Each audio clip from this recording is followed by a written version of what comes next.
आपका स्वागत है हमारे YouTube चैनल पे। चलिए शुरू करते हैं आज का टॉपिक। तो पिछले क्लास में हम लोगों ने बेसिकली बात किस पे किया था? तो पिछले क्लास में हमने बात किया था रेडिकल्स पे, लिबरल्स पे और कंजर्वेटिव्स पे।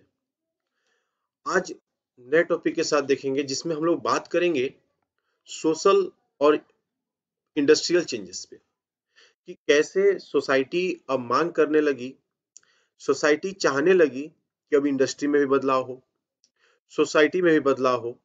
तो हर एक तरह के चेंजेस को अब यूरोप के लोग देखना चाहते थे और अपने तरफ से एक कोशिश भी करना शुरू कर दिए। तो चलिए देखते हैं आज का टॉपिक। नहीं समझ में आए तो कमेंट बॉक्स में हम लोग बात करेंगे। तो आज देखते हैं जो पहला टॉपिक है industrial society and social changes. कहता है कि it was the time of profound social and economic changes. कहता है कि ये पहला समय था या फिर हम कहेंगे कि सही समय आ चुका था जहां पर अब हम इकोनॉमिक चेंजेस और सोशल चेंजेस की तरफ क्या करेंगे, रुख करेंगे, देखेंगे। It was a time when new cities came up and new industrialised regions developed. कहता है कि अब ये समय था, नया समय था जब एक नए नए सिटी को क्या किया जा रहा था, बनाया जा रहा था। जैसे एग्जांपल लेते हैं कि पहले यूपी में उत्तराखंड हुआ करता था, तो उसको अलग कर दिया गया। ठीक है, एक नया स्टेट बना दिया गया। 2000 में बिहार से झारखंड को अलग करके झारखंड एक नया स्टेट बना दिया गया। तो कहने का मतलब अब यूरोप में भी नए नए शहरों का निर्माण हो रहा था, उसी के साथ साथ इंडस्ट्रीज में भी चेंजेस किए जा रहे थे। किस प्रकार के चेंजेस? तो पहला, रेलवे एक्सपांडेड, रेलवे को बढ़ाया जा रहा था। मतलब मान लीजिए कुछ दूरी तक रेलवे क्या कर रही थी, अपने सफर को तय कर रही थी, तो उसको और क्या किया जा रहा था, बढ़ाने का काम किया जा रहा था। दूसरा, द इंडस्ट्रियल रिवॉल्यूशन अकर्ड। अब इंडस्ट्रियल रिवॉल्यूशन भी होने लगा। कहने का मतलब कि अब लोग चाहने लगे कि इंडस्ट्री में भी क्या हो, बदलाव हो, फैक्ट्री ज्यादा से ज्यादा बने, इंडस्ट्री ज्यादा से ज्यादा लगाया जाए, जिसकी वजह से क्या होगा, एम्प्लॉयमेंट बढ़ेगा, एम्प्लॉयमेंट बढ़ेगा, वर्कर्स के वेजेस में मुनाफा होगा, बढ़ाया जाएगा। तो इस प्रकार से इंडस्ट्रियल रेवोल्यूशन भी क्या होने लगा, बढ़ने लगा। कहता है कि industrialisation brought man, women and children to factory. कहने का मतलब हुआ कि यूरोपियन कंट्रीज में जो अनएम्प्लॉयमेंट था ना, बहुत ज्यादा था। क्या था? बहुत ज्यादा। क्यों? क्योंकि वहां पे किसी प्रकार के अच्छे इंडस्ट्रीज नहीं थे। अच्छे कहने का मतलब कि इंडस्ट्रीज थे ही नहीं, नाम के कुछ इंडस्ट्रीज थे जो आगे हम लोग देखेंगे। ठीक है, तो कुछ इंडस्ट्रीज थे। तो इस स्थिति में अनएम्प्लॉयमेंट इतना था, बेरोजगारी इतना था, जिसके वजह से अनएम्प्लॉयमेंट को खत्म करने के लिए जो आदमी तो थे, औरतें और साथ साथ में बच्चे भी काम के लिए, रोजगार के लिए किधर आने लगे, फैक्ट्रीज की तरफ बढ़ने लगे। Work hours were often long and wages were poor. Working hour क्या था, ज्यादा था। मतलब 10-10 घंटा, 12-12 घंटा, 15-15 घंटा तक ही काम किया जाता था। उसी के साथ साथ वेजेस जो था वो बहुत ही कम था। वेजेस बहुत ज्यादा नहीं था। मतलब अगर हम 12 घंटा काम कर रहे हैं तो उसके इक्वालिटी में देखा जाए तो वेजेस उतना नहीं था। Unemployment was common. अनएम्प्लॉयमेंट क्या था? कॉमन था, ज्यादा एम्प्लॉयमेंट था नहीं। Particularly during low demand for industrial good, जिसके वजह से इंडस्ट्रियल गुड्स का डिमांड क्या था? लो था, कम था। Housing and sanitation were problem since town were rapidly growing.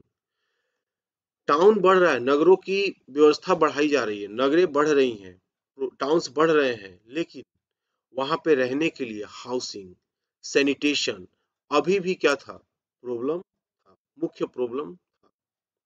Almost all industries were the property of individual. कह रहा है कि जितने भी इंडस्ट्रीज थे, जितने भी इंडस्ट्रीज थे वो क्या थे? किसी एक के थे, अब ऐसा नहीं कि बहुत सारा इंडस्ट्री XYZ इंडस्ट्रीज है, वो अलग अलग लोगों का है, नहीं, जितने भी इंडस्ट्रीज थे वो सिर्फ एक का प्रॉपर्टी हुआ करता था, इंडिविजुअल प्रॉपर्टी हुआ करता था। Liberals and radicals themselves were often property owners and employers.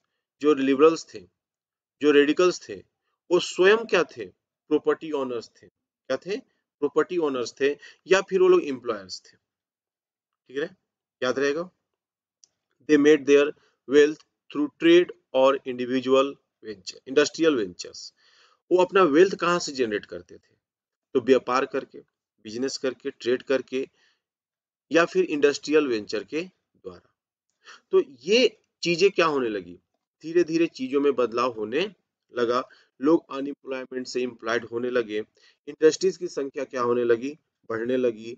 Industrialisation में रेलवे को एक्सपेंड कर दिया जाने लगा, इंडस्ट्रियल रेवोल्यूशन दिखने मिला। तो इस प्रकार से इंडस्ट्रियल सोसाइटी और सोशल चेंज में बदलाव शुरू हो गया। आगे बढ़ते हैं। बोलता है कि what are the solution of this issues. ये भी जो भी प्रॉब्लम था, जो भी प्रॉब्लम था, इसका सॉल्यूशन कुछ तो होगा, कुछ तो इश्यूज होगा। क्या था, they felt that benefits would be achieved if the workforce in the economy was healthy and citizens were educated। उनका कहना था कि अगर आप चाहते हैं कि हमारा इकोनॉमी सुधरे, हमारा इकोनॉमी और अच्छा हो, तो एक ही शर्त पे हो सकता है कि वहां के जो वर्कफोर्स होंगे वो हेल्दी होंगे, जो एजुकेशन सिटीजन्स होंगे वो एजुकेटेड होंगे। अगर लोग पढ़े लिखे होंगे, अगर लोग हेल्दी होंगे, तो वो अच्छे से क्या कर सकते हैं, काम को कर सकते हैं, with their knowledge, with their skills, with their capacity. तो इस वजह से क्या होगा, बेनिफिट्स होगा। किसको बेनिफिट्स होगा, तो इंडस्ट्रीज को बेनिफिट्स होगा। ठीक है। Opposed to the privileges the old aristocracy had by birth। Liberals और रेडिकल्स क्या कर रहे थे, अपोज कर रहे थे किस चीज को, एरिस्टोक्रेसी को, कि बर्थ से ही क्या होना, नहीं होना चाहिए, प्रिविलेजेस नहीं होना चाहिए, बाय बर्थ प्रिविलेजेस नहीं होना चाहिए। They firmly believed in the value of individual effort, labor, enterprises।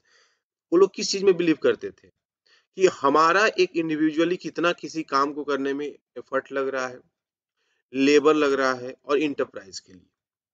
तो कहने का मतलब कि जो लिबरल्स थे, जो रेडिकल्स थे, वो कहीं भी किसी भी तरह से बाय बर्थ जो प्रिविलेजेस दिए जा रहे थे उनको सपोर्ट नहीं कर रहे थे। ठीक है, समझ में आ गया। If the freedom of individual was ensured, if the poor could labor and those with capital could operate without restraint, they believed that society would develop।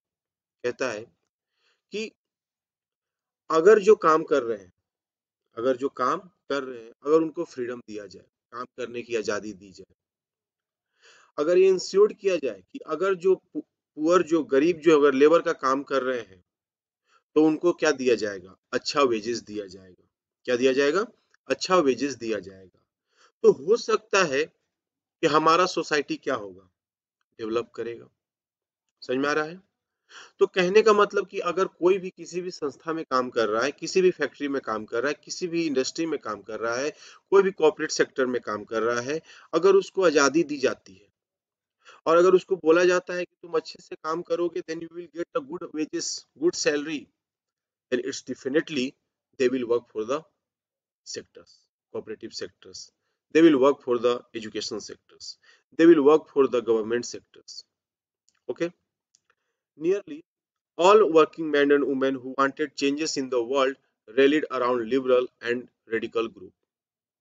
कहता है कि जितने भी वर्किंग मैन और वुमेन थे जो चाहते थे कि सोसाइटी में बदलाव हो, जो चाहते थे कि सोसाइटी में बदलाव हो, वो अब किसके साथ जुड़ने लगे, तो लिबरल और रेडिकल्स के साथ जुड़ने लगे। देखिए यहाँ लिखा हुआ है कि nearly all women who wanted changes in the world rallied around the liberal and radical group। वो क्या करने लगे, लिबरल और रेडिकल के ग्रुप से जुड़ने लगे। Some nationalists, liberal and radicals wanted a revolution to put an end to monarchy which was established in Europe in 1815। कहता है कि कुछ नेशनलिस्ट थे, कुछ लिबरल्स थे और रेडिकल्स जो चाहते थे कि अब आंदोलन किया जाए जिससे हम मोनार्की सिस्टम को क्या कर सके, खत्म कर सके, मोनार्की सिस्टम को क्या कर सके, खत्म कर सके। इन्होंने कब शुरुआत किया, तो 1815 में शुरुआत किया। Nationalists talk of the revolution that would create a nation where all citizens would have equal right। कहता है कि जो नेशनलिस्ट थे वो रेवोल्यूशन के बारे में बात करने लगे और कहते हैं कि हम ऐसा नेशन क्रिएट करेंगे, हम ऐसा नेशन क्रिएट करेंगे जहां पर हर एक इंडिविजुअल का इक्वल राइट होगा। क्या होगा, इक्वल राइट होगा। कहता है कि 1815 के बाद एक इटली के नेशनलिस्ट थे, एक इटली के क्या थे, नेशनलिस्ट थे, जिनका नाम था ग्युसेप्पे मैजिनी। वो इन चीज से क्या हो गए, कॉन्स्पायर्ड हुए with each other to achieve this in Italy. और इटली में भी यही समस्या था मोनार्की का, उसको भी खत्म करने के लिए जो अभी यूरोप में चल रहा था उससे क्या हो रहे हैं, कंस्पायर्ड हो रहे हैं, प्रभावित हो रहे हैं और वो भी चाह रहे हैं कि यहाँ पर भी क्या चले, रिवॉल्यूशन चले। ठीक है, तो ये कुछ सॉल्यूशन थे जो लोग चाह रहे थे। अब आगे बढ़ते हैं।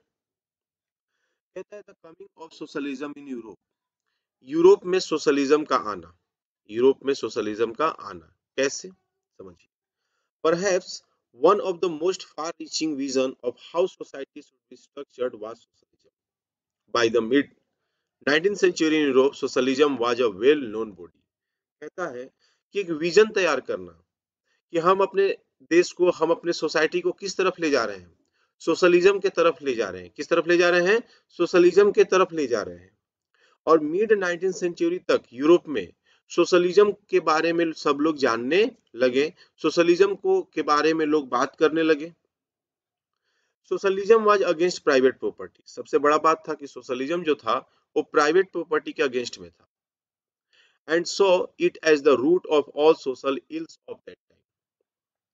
उस वक्त के लिए सबसे कमजोर कड़ी माना जाता था कि किसी का प्राइवेट प्रॉपर्टी हो। ठीक है, इंडिविजुअल प्रॉपर्टी को लेकर के सोशलिज्म कभी भी उनके हक में नहीं था, हमेशा उसको क्या कर रहा था, अगेंस्ट में ही था, अपोज कर रहा था कि प्राइवेट प्रॉपर्टी नहीं होना चाहिए। Individual owned the property that gave employment, but the property was concerned only with personal gain and not with the welfare of those who made the property productive। इनका कहना था सोशलिज्म वाले लोगों का कि इंडिविजुअल क्या कर रहा है, इंडिविजुअल क्या कर रहा है, प्रॉपर्टी तो ऑन कर रहा है, बहुत बढ़िया, प्रॉपर्टी ऑन करके एम्प्लॉयमेंट भी दे रहा है, बहुत बढ़िया, दो बात, अच्छा बात है, एम्प्लॉयमेंट देना चाहिए, एम्प्लॉयमेंट दे रहा है, लेकिन जो एम्प्लॉयमेंट से प्रॉफिट हो रहा है उसको इस्तेमाल पर्सनल के लिए कर रहा है, not for the workers, not for the labourers, किसी इन वेलफेयर के लिए काम नहीं कर रहा है, सिर्फ वो लोग अपने के लिए काम कर रहे हैं। तो ये सब बातों से सोशलिज्म के लोग क्या थे, नाखुश थे। ठीक है, if society as the whole rather than single individual control property, more attention would be paid to collective social interest।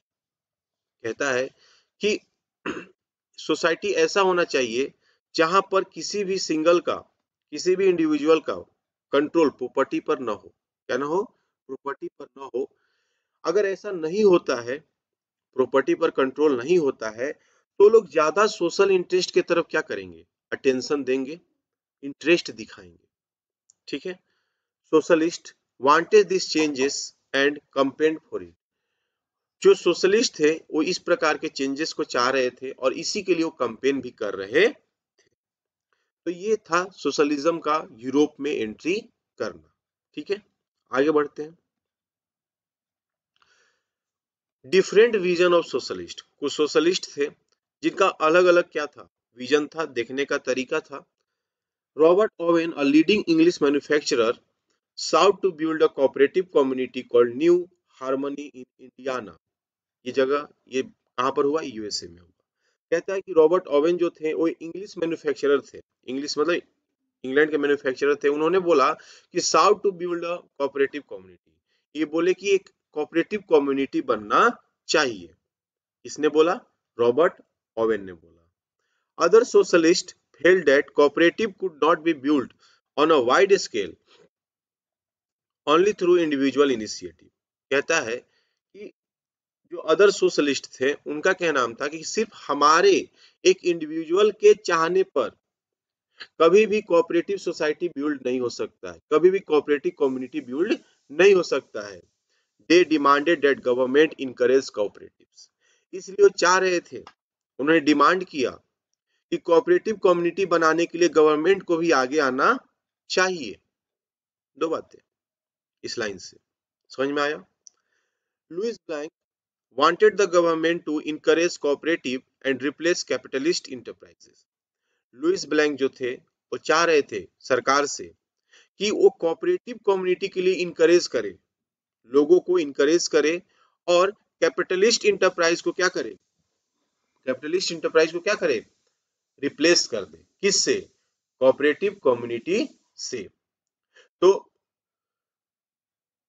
दो लोग हैं, रॉबर्ट ओवेन जो चाह रहे हैं कि कोऑपरेटिव कम्युनिटी बने, लुइस ब्लैंक क्या कह रहे हैं? वो चाह रहे हैं कि गवर्नमेंट इनकरेज करे लोगों को कोऑपरेटिव कम्युनिटी के लिए और वहीं पर रिप्लेस कर दे किसको? कैपिटलिस्ट इंटरप्राइजेस के।